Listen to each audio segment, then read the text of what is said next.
Horiin kan kiiloomeetirii 100 deemanii dhugan. Kiiloomeetira 100 deemanii dhufanii dhuguu? Kiiloomeetirii 100 dura agas deema. Halkan saa kudhanii bananii saa halkanii kalama dhaabulee saatii guyyaa saatii shanfaa bishaan dhabu. Kun eela yookaan tula jedhama. Warri kaan ammoo siingingi wal jechuun waamu. Bishaan boollaa kun Boorana keessaa bakka 9tti kan argamu yoo ta'u, akkan odeeffadheetti kan inni hojjetames waggoota 800 dura. Erga hojjetame waggaa hammamiin ta'a? Waggaa 8 dura akkas waa jira.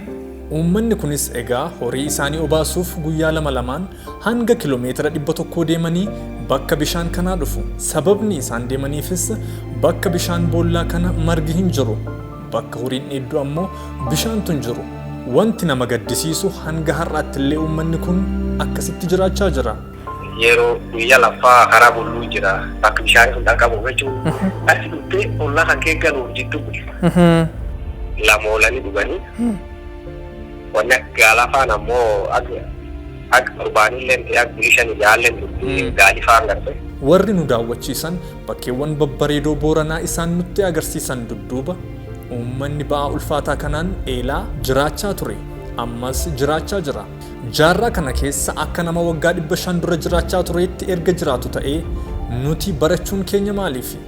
Bishaan baasuuf yoo dadhabne paampii rakasa namni dhuunfaa manaa qabu horii fi hawaasa kanaaf mijeessinu taanaan qabaachuun keenya hoo maaliifi? Warri biyya bulchus isa gaarii fudhachaa rakkoo akkasitti dugdagatu taanaan maal nu fayyadu? Eenyuun kumanna laata? Walumaa galatti kana kaasuun koo dubbii siyaasaa gabaasa yookaan rakkina labsuuf miti, furmaataa fi hawaasni kun akkasitti jira. Ammaaf karaa isaa fi akkaataa isaa beekuu baadhus Waaqayyo nama na godhee rakkinan afaaniin dubbadhe kanaaf anumti furmaata ijaan argamu hojjedhee arguun fedha. Isinoo galatoomaa.